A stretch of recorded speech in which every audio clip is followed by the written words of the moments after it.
सिर्फ पढ़ाई करने का मतलब ये नहीं होता कि आप रट लो किसी चीज को।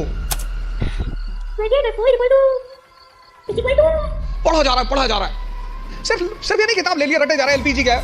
कनेक्टिविटी। मतलब 20 साल के टीचिंग कैरियर में जो हारने की सबसे बड़ी वजह है लोगों की, वो ये है कि वो इस परीक्षा के पैटर्न को समझे बिना सिर्फ पढ़ाई करते हैं। एक फॉर्मूला है 20 पेजेस पर डे, 3 महीने, 90 दिन का कोर्स है ये। 3 महीने, 4 बातें। आज के इस सेमिनार में मैंने 4 बातें बताई। ये 4 बातें आप हमारी तरफ से आज ले जाओ।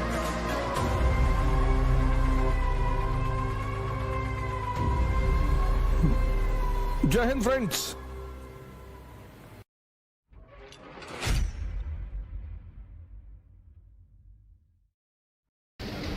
बोले गुड आफ्टरनून एंड जय हिंद। तैयारी में क्या करना है, प्रीलिम्स में क्या करना है, मेंस में क्या करना है, वो रामेश्वर बहुत अच्छे से बताएंगे। उस तरफ से गुजरे हैं तो ये उस पर बात करें। हम जिन मुद्दों पे आज बात करेंगे उसमें यह है कि जब आप कोई काम शुरू करते हैं तो पहले दौर में वो असंभव सा लगता है, इम्पॉसिबल। कोई भी काम, यहां पे जितने लोग बैठे हैं सब साइकिल चलाना जानते होंगे। अब तो सब जानते होंगे। अब क्या लगता है कि साइकिल चलाना कितना आसान है, लेकिन जब सीखना शुरू किया होगा तब कितने दिन लगे होंगे साइकिल लेके सिर्फ दौड़ने में। अब तो जो साइकिल सीखते हैं वो तो बड़ा बेहुदा तरीका साइकिल सीखने का। अब तो 2 पहिए बैलेंस करने के लिए लगा देते, वो बहुत गंदा तरीका है। उस तरीके से लोग मार नहीं खाते।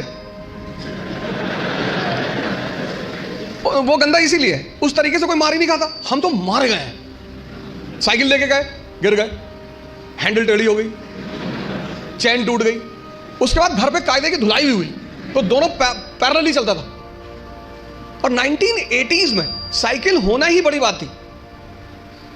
आज तो बड़ी हिकारत भरी नजर से साइकिल को देखा जाता है, लेकिन 1980 में साइकिल होना बहुत बड़ी बात। और साइकिल कोई देना नहीं चाहता था। उसका एक ही तरीका होता था कि आप लेकर भागो, बस आप वेट करो। जैसे कहते हैं ना गुरिल्ला वॉर, कि पिताजी आए, साइकिल खड़ी की और गलती से अगर उन्होंने चाबी नहीं निकाली तो आपका काम हो गया। तो 10 दिन 15 दिन तो इसमें लगता था बैलेंस करने में। कितना असंभव लगता था साइकिल सीखना, और आज मजाक लगता है। अभी मेरी रामेश्वर से बात हो रही थी, मैंने कहा एक दिन में दुनिया बदल गई। बोले हाँ। लोग बदल गए? हाँ। मैंने कैसा लगता रहा होगा जब तुम पहली बार आए होगे आईएएस की प्रिपरेशन करने? बोले असंभव सा लगता था। अब बोले अब मजाक सा लगता है। आज ये जहां बैठे वहां आईएएस मजाक है, और आप जहां बैठे हो वहां आईएएस असंभव है। तो ये असंभव मजाक में कन्वर्ट कैसे होता है?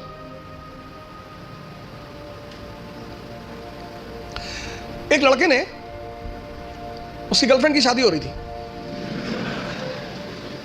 अरे हो जाती है यार शादी इसमें इतना। तो उस लड़के ने अपनी गर्लफ्रेंड से कहा कि कुछ निशानी दे दो जिसको मैं जिंदगी भर अपने पास रखूं। तो उस लड़की ने अपनी एक जूती निकाली, दे दिया। लड़का उस जूती को लेके गया सुनार के पास, जो सोने वगैरह का काम करते सुनार, उनके पास गया। उसने कहा कि इस जूती को चांदी के फ्रेम में बना दो। सुनार ने कहा अच्छा, कल शाम को आके ले जाइएगा। दूसरे दिन लड़का गया तो सुनार ने उसको चांदी की फ्रेम में जूती को बना के एकदम बाकायदा ला के लड़के के सामने प्रेजेंट किया। उसने कहा साहब, लड़के से हाथ जोड़ा, कहा साहब। बोले हाँ। बोले ये किस पीर औलिया की जूती है? तो बोले ये किसी पीर औलिया की जूती नहीं है, ये मेरी गर्लफ्रेंड है, उसकी जूती। सुनार ने जूता निकाल के 3-4 जूता मारा। तो बदतमीज कहेंगे। लड़के ने क्या हुआ? कहा कल से मेरा पूरा खानदान इसको 20-20 बार चूमने जा रहा है कि किसी औलिया की जूती, औलिया की जूती, औलिया की जूती।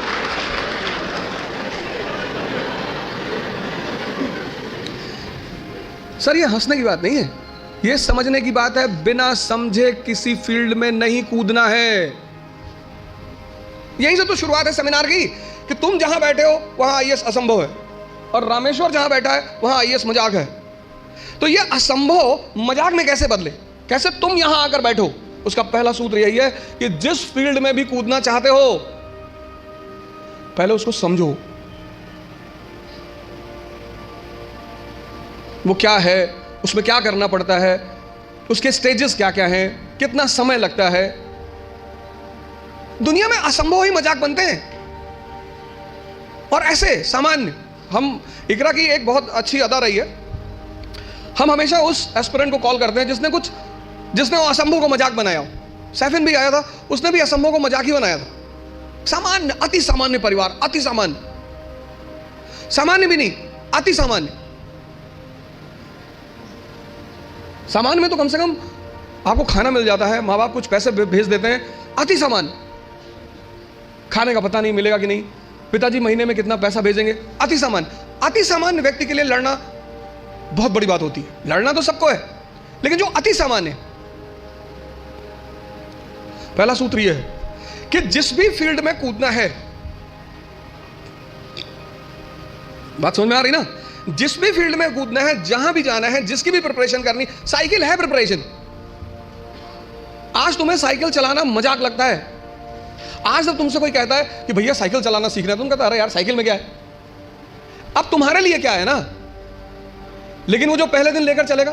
तो पहला सूत्र जो मैं देखता हूं, मैंने बहुत सारे लड़कों को देखा पिछले 20 साल के टीचिंग कैरियर में, जो हारने की सबसे बड़ी वजह है लोगों की, वो ये है कि वो इस परीक्षा के पैटर्न को समझे बिना सिर्फ पढ़ाई करते हैं।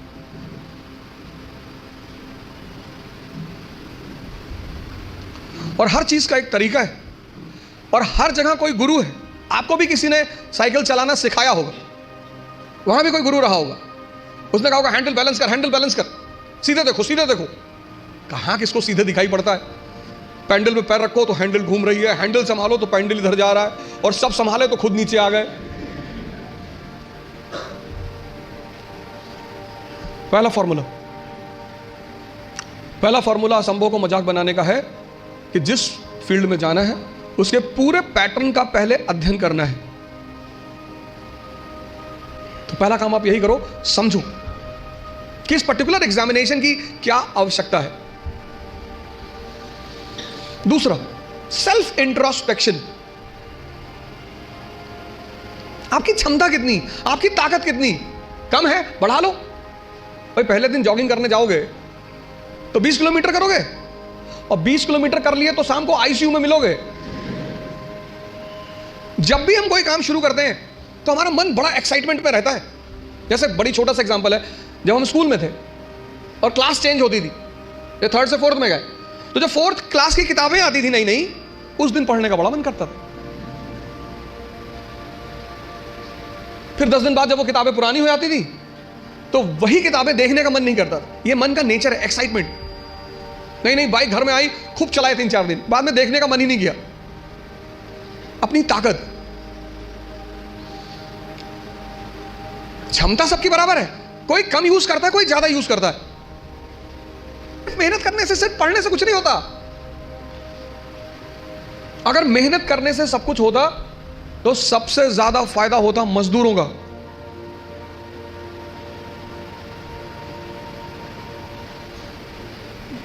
और राजा भी मेहनत करता है, मजदूर भी मेहनत करता है, मेहनत दोनों करते हैं। राजा की मेहनत छिप जाती है। क्यों छिप जाती है? क्योंकि वो फॉर्च्यूनर में चल रहा होता है, तो लोग उसकी मेहनत नहीं देख पाते, उसकी फॉर्च्यूनर देखते हैं, उसका कपड़ा देखते हैं, उसका घर देखते हैं, इसलिए राजा की मेहनत दिखाई नहीं पड़ती। लेकिन मजदूर की मेहनत दिखाई पड़ती है। मेहनत दोनों करते हैं। फर्क क्या होता है? एक बिना सूत्र के करता है, बिना फॉर्मूले के करता है, कुछ भी करता है। आज ये किताब खरीद लाया, कल वो किताब ले आएगा, फिर एनसीईआरटी ले आएगा, पढ़ा जा रहा है, पढ़ा जा रहा है। सदाशिव पेट में खड़ा है यवले चाय की दुकान पे, किसी ने कह दिया पॉलिटी की नई किताब आई है, तुरंत देखेगा, अच्छा कौन सी भाई साहब? पता लड़कों ने बता दी कि ये किताब, गए बाजार से किताब लिया। मजदूर का अप्रोच नहीं है। मेहनत तो करना ही है, वो उस पर तो बात ही नहीं करनी। मेहनत तो करना ही नहीं, मेहनत पे तो सॉरी बात ही नहीं करनी। बात करनी है मेहनत के अप्रोच पे। क्षमता सबके पास है। ये दो पेट हैं, मैं बार बार कहता हूं, एक पेट ये, एक ये। तो अगर ये 4 रोटी हजम करता है और पहले दिन तुमने इसे किसी दिन 15 रोटी दे दी, वॉमिटिंग शुरू, जितने लोग तैयारी शुरू करते हैं, मैंने देखा शुरुआत में इतना पढ़ना शुरू करते हैं, पहले दिन से 10 घंटा 15 घंटा आराम से।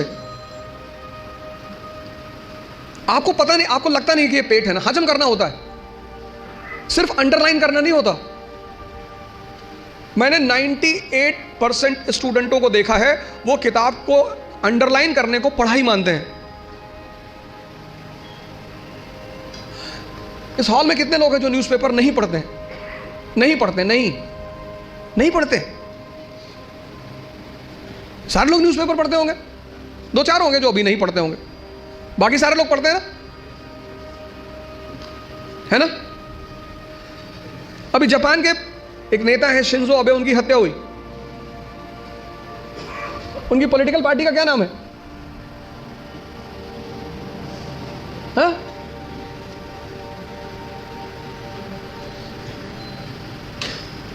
किसी को नहीं पता? अरे भैया, हफ्ते भर पहले की घटना है, पता ही नहीं, और अंडरलाइन किए होगे।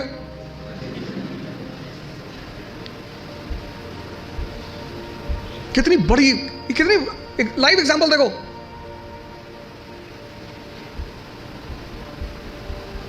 अपना स्व मूल्यांकन करना बहुत बड़ी बात होती है, सेल्फ इंट्रोस्पेक्शन। कभी कभी एहसास होता है हमें कि हम बहुत काम कर रहे हैं, कुछ होता नहीं उस वक्त। बात समझ में आ रही ना? इस क्षमता, यहां की जो डाइजेशन क्षमता है, ये दिखाई नहीं पड़ती ना, ये दिखाई पड़ता है।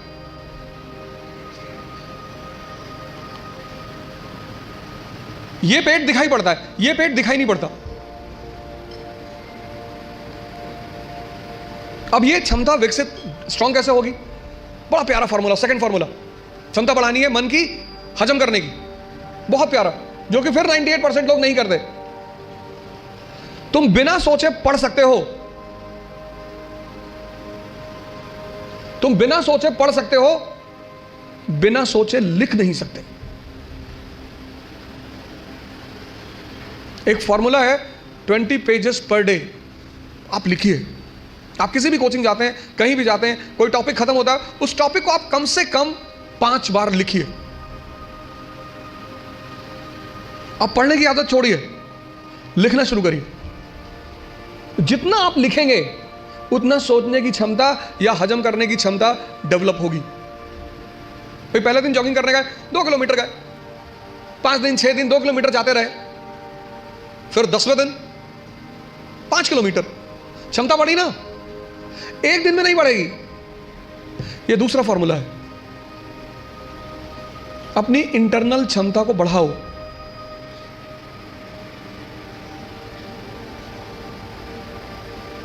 नहीं बात क्लियर हुई? हाँ? कितने लोगों को इस बात का वो रहता है? मुझसे बहुत सारे लोग मिलते हैं, सर हमें कुछ याद नहीं रहता। आपने हजम ही नहीं किया। मूवी आपको पूरी याद रहती है ना, नॉवेल पढ़ा आपने पूरी याद रहता है, पूरा नॉवेल, एक एक लाइन, एक एक कैरेक्टर याद है। ये क्यों नहीं याद है? क्योंकि आपने हजम करने की कोशिश नहीं की। ये दूसरा फॉर्मूला।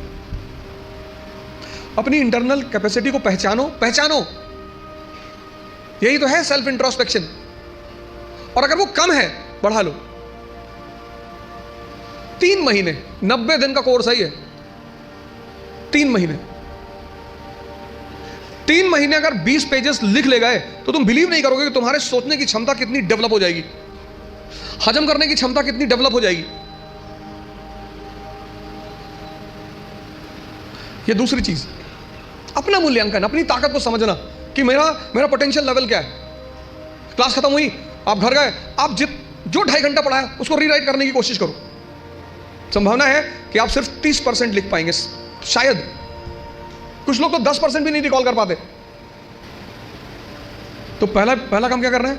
एग्जामिनेशन पैटर्न को समझना है। ये क्या है, कैसे है, पहला चरण क्या है, सेकंड, दूसरा चरण क्या है, तीसरा चरण क्या है। दूसरा क्या करना है? सेल्फ इंट्रोस्पेक्शन करना है।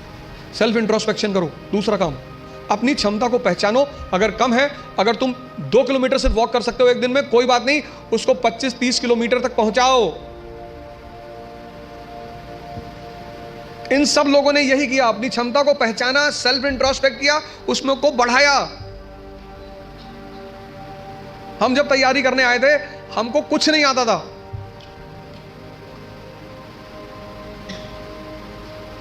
ऐसा नहीं कि तुम्हें ही, तुम्हारे साथ ये सब चीजें हो रही हैं।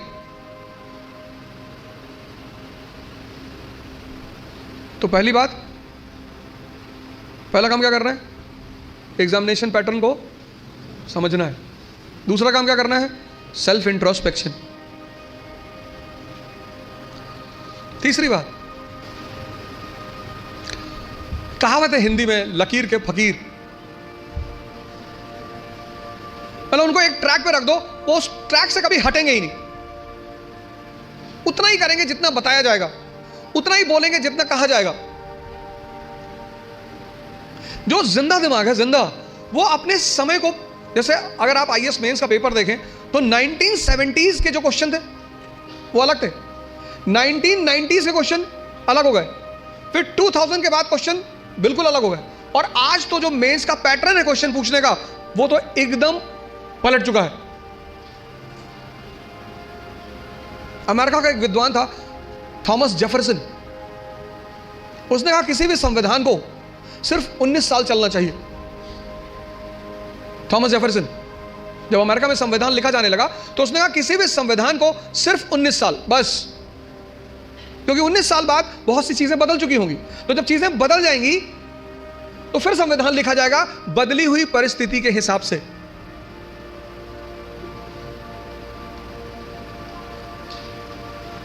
गावस्कर किसी जमाने में क्रिकेट के सुपरस्टार थे, गावस्कर को रिप्लेस किया सचिन तेंदुलकर ने, सचिन तेंदुलकर को रिप्लेस किया विराट कोहली ने, अब विराट कोहली को भी कोई रिप्लेस करेगा। समय की जो सबसे बड़ी चीज है वो है change. Change is the law of nature, और जो चेंज को नहीं समझेगा, सिर्फ पढ़ाई करने का मतलब ये नहीं होता कि आप रट लो किसी चीज को। तीसरी सबसे बड़ी चीज ये है कि तुम्हारी जो समय है, सिचुएशन, परिस्थिति, इकोनॉमी, सोसाइटी, पॉलिटी, और सब इंटरकनेक्टेड है। स्कूल में हम क्या करते हैं? सबको सेग्रीगेट करके पढ़ते हैं, अलग अलग, लेकिन सिविल सर्विस में सब एक दूसरे से जुड़े हुए हैं।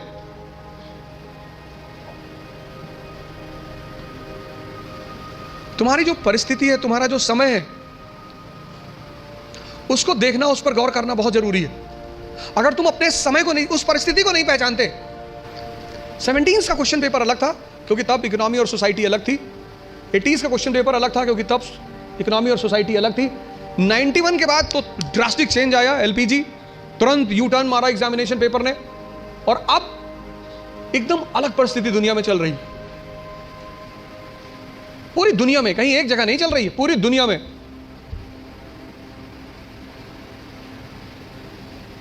ये तीसरी चीज है, अपना समय। सिर्फ ये नहीं किताब ले लिया रटे जा रहा है, एलपीजी क्या है, connectivity. Bharat unity in diversity का देश है, आज से नहीं, प्राचीन काल से। और उस यूनिटी इन डाइवर्सिटी की मुख्य वजह क्या है? भारत की ज्योग्राफी। कल्चर किस पे डिपेंड करता है? ज्योग्राफी पे। कल्चर मतलब ड्रेस, कल्चर मतलब खाना।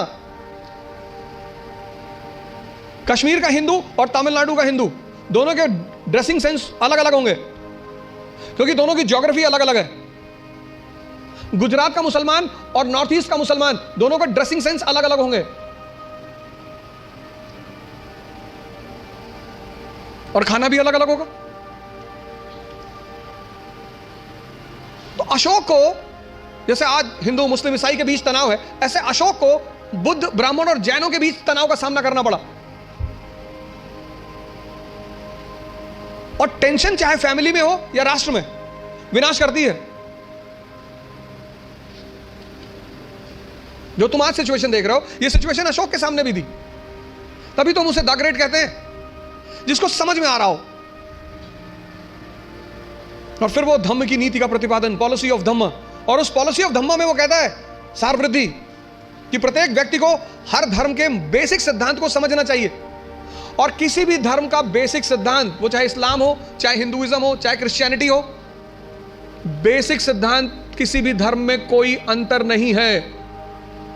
बेसिक सिद्धांत इस्लाम, क्रिश्चियनिटी, इसी पे तो दाराशिकों ने किताब लिखी थी, Majmaul Bahrain, the meeting of two oceans, Islam and Hinduism. वो जो अशोक के समय परिस्थिति थी, बुद्धिस्ट, ब्राह्मण और जैनों के बीच तनाव, वही परिस्थिति मेडिवल इंडिया में अकबर के सामने थी।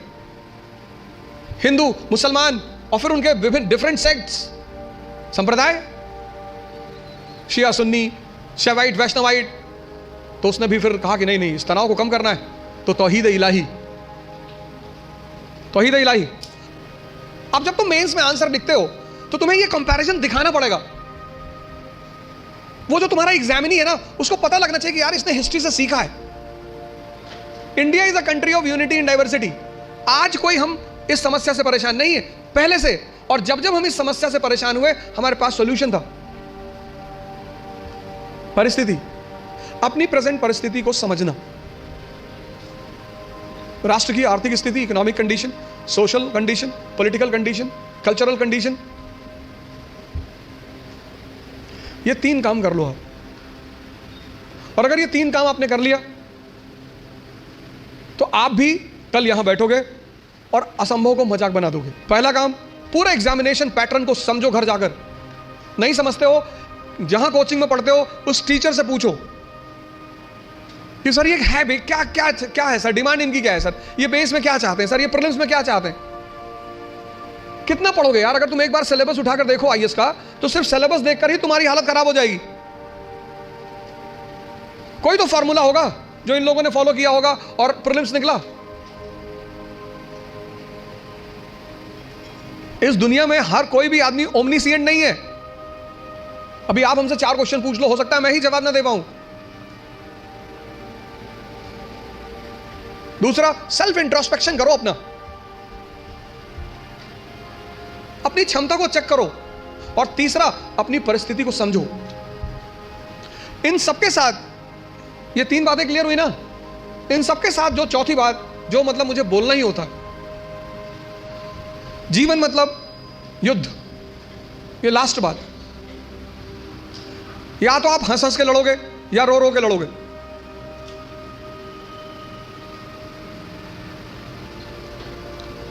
जीवन मतलब युद्ध। 2 लोगों के जीवन में कोई लड़ाई नहीं है। एक चपरासी के जीवन में, चपरासी, कुछ लोग मुझसे कहते हैं मुझे चैलेंजेस नहीं चाहिए लाइफ में। बहुत अच्छा, चपरासी बन जाओ। चपरासी का काम क्या है? साहब के ऑफिस के बाहर बैठा हुआ है, जो भी मिलने आया मीटिंग करा दी, वरना बैठे हुए, क्या फर्क पड़ता है। और वो भी चपरासी अगर ब्यूरोक्रेसी का है, जुडिशरी का है। भाई राजा से मिलने के लिए जो सबसे अहम आदमी होता है वो यही लोग होते हैं। यही इंफॉर्मेशन देते हैं, साहब कितने बजे आते हैं, साहब कितने बजे आते हैं, कहां जाते हैं, गोल्फ खेलने कहां जाते हैं।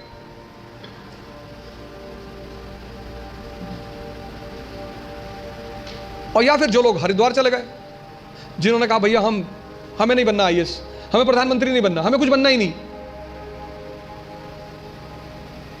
आज आप गेरुआ पहन लो, आज आपके जीवन की सारी चुनौती खत्म, क्योंकि आपने मान लिया कि आप इस जीवन की लड़ाई में शामिल नहीं हो।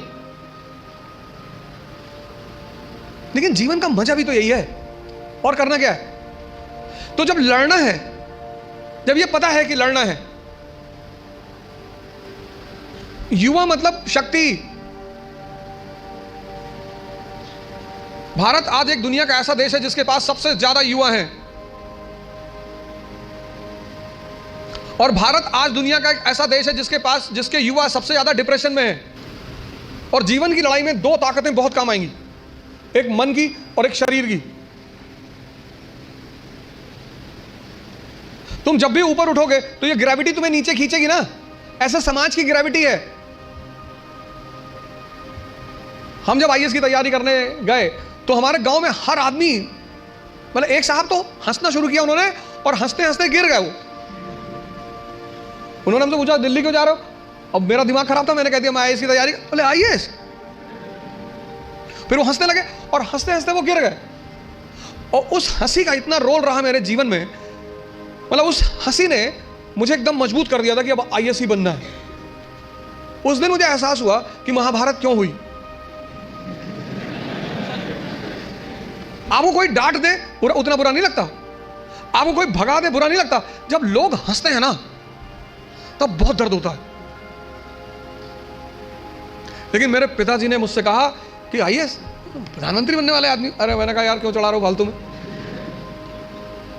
भगवान का आशीर्वाद से आज भी हमारे साथ हैं, और मैं अगर उनसे कोई भी बात कहता हूँ तो तुम्हारे लिए तो कल ही कर लोगे। मैंने कहा सोच रहा है हवाई जहाज खरीद लो। अरे ने कहा भैया जी लेने दो। लेकिन उन्हीं की वजह से मतलब आज जहां भी मैं हूं उसमें सबसे ज्यादा योगदान मेरे पिताजी का है।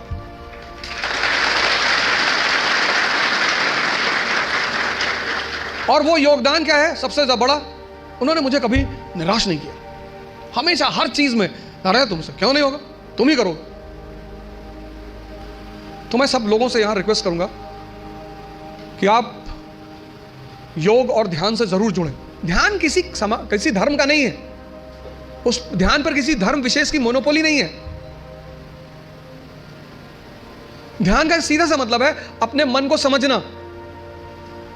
आप में से बहुत सारे लोग हैं जो 10 घंटा पढ़ना चाहते हैं लेकिन ये पढ़ने ही नहीं देता होगा। तुम्हारी जीत किस पर निर्भर करती है? अगर इससे तुम्हारी दोस्ती हो गई और तुम जो करना चाहते हो उसमें ये तुम्हें सपोर्ट करने लगा, या तुम उठे सुबह, तुमने डिसाइड किया कि आज मैं 4 घंटे पढ़ूंगा और तुम्हारा मन तुम्हारे साथ बैठ गया और 8 घंटे बीत गए तुम्हें पता ही नहीं चला, वही तो ब्लेसिंग है। और तुमने टारगेट बनाया कि 6 घंटे पढ़ूंगा और 60 मिनट बाद तुम चाय पी रहे हो, बाहर खड़े हो गए। और चाय पी रहे हो तो बुरा नहीं कर रहे हो, चलो अच्छा कर रहे हो। तुम्हारा जो डिस्कशन है, तुम जब भी लोगों से बात करो तुम ये गौर करो कि किस मुद्दे पे कर रहे हो। सुष्मिता सेन शादी कर रही है,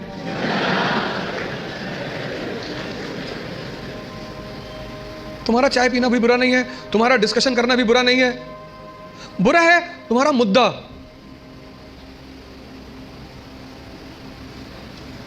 चलो बाहर निकल ही आए, बात कर रहे हो, कोई बात नहीं, तो किसी ऐसे मुद्दे को उठाओ जिससे, और डिबेट का मतलब झगड़ा नहीं, डिबेट का मतलब एक्सचेंज ऑफ इंफॉर्मेशन। पूरी जिंदगी तुम ये कभी नहीं कह पाओगे कि अब मुझे सब कुछ आता है, और जिस दिन तुमने ये कह दिया किसी मेंटल हॉस्पिटल जरूर चले जाना।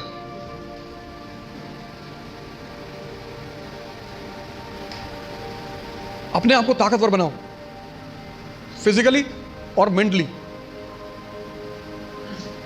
क्योंकि यही ताकत तुम्हारा उत्साह बनेगी।